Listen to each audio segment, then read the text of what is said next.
أعوذ بالله من الشيطان الرجيم. بسم الله الرحمن الرحيم. الرحمن علم القرآن خلق الإنسان علمه البيان. الشمس والقمر بحسبان والنجم والشجر يسجدان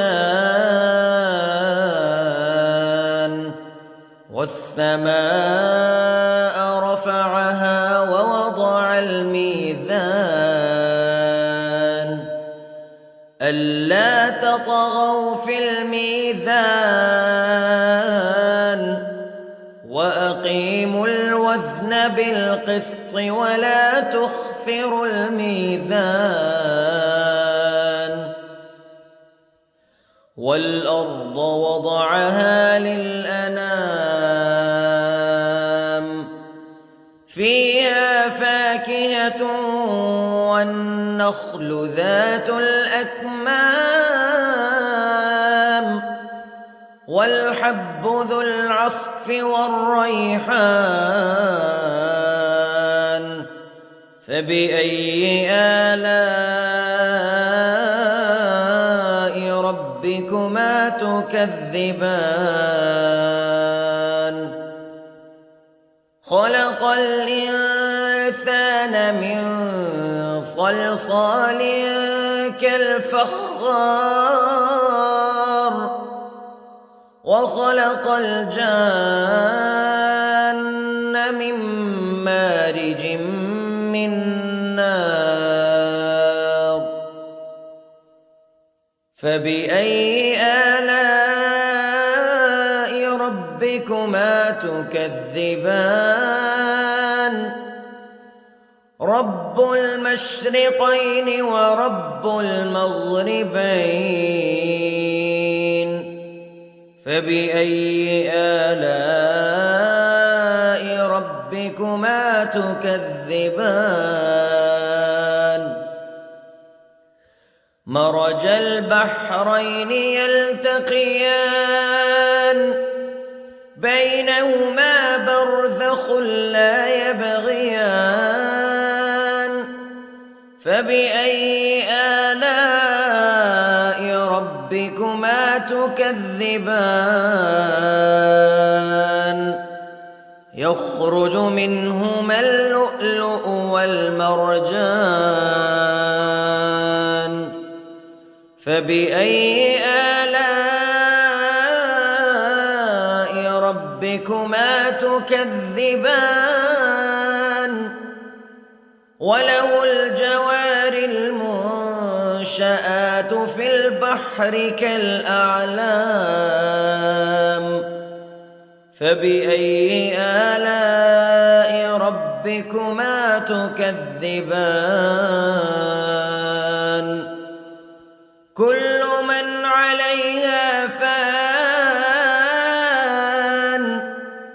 ويبقى وجه ربك ذو الجلال والإكرام فبأي آلاء ربكما تكذبان. يسأله من في السماوات والأرض كل يوم هو في شأن فبأي آلاء ربكما تكذبان. سنفرغ لكم أيها الثقلان فبأي آلاء ربكما تكذبان.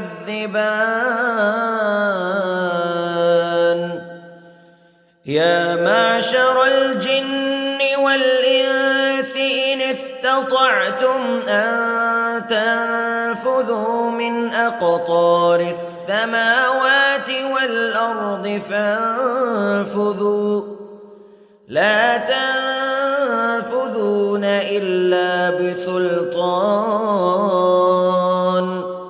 فبأي آلاء ربكما تكذبان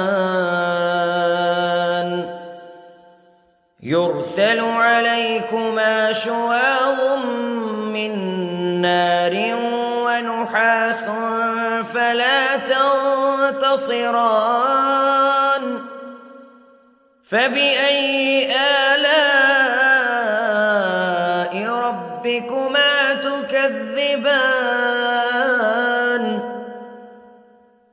فإذا انشقت السماء فكانت وردة كالدهان فبأي آلاء ربكما تكذبان فيومئذ لا يسأل عن ذنبه إنس ولا جان فبأي آلاء ربكما تكذبان يعرف المجرمون بسيماهم فيؤخذ بالنواصي والأقدام فبأي آلاء ربكما تكذبان هذه جهنم التي يكذب بها المجرمون يطوفون بينها وبين حميم آن فبأي آلاء ربكما تكذبان ولمن خاف مقام ربه جنتان فبأي آلاء ربكما تكذبان ذواتا أفنان فبأي آلاء ربكما تكذبان فيهما عينان تجريان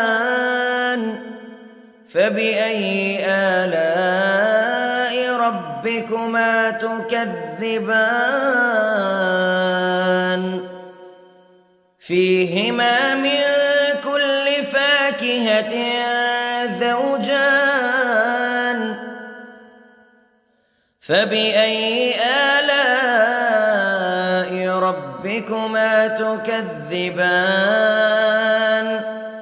متكئين على فرش بطائنها من استبرق وجنى الجنتين دان فبأي آلاء ربكما تكذبان فيهن قاصرات الطرف لم يطمثهن إنس قبلهم ولا جان فبأي آلاء ربكما تكذبان كأنهن الياقوت والمرجان فبأي آلاء ربكما تكذبان هل جزاء الإحسان إلا الإحسان فبأي آلاء ربكما تكذبان ومن دونهما جنتان فبأي آلاء ربكما تكذبان مدهامتان فبأي آلاء ربكما تكذبان فيهما عينان نضاختان فبأي آلاء ربكما تكذبان فيهما فاكهة ونخل ورمان فبأي آلاء ربكما تكذبان فيهن خيرات حسان فبأي آلاء ربكما تكذبان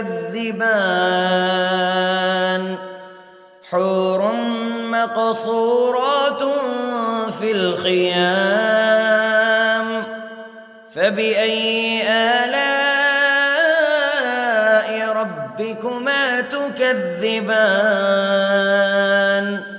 لم يطمثهن إنس قبلهم ولا جان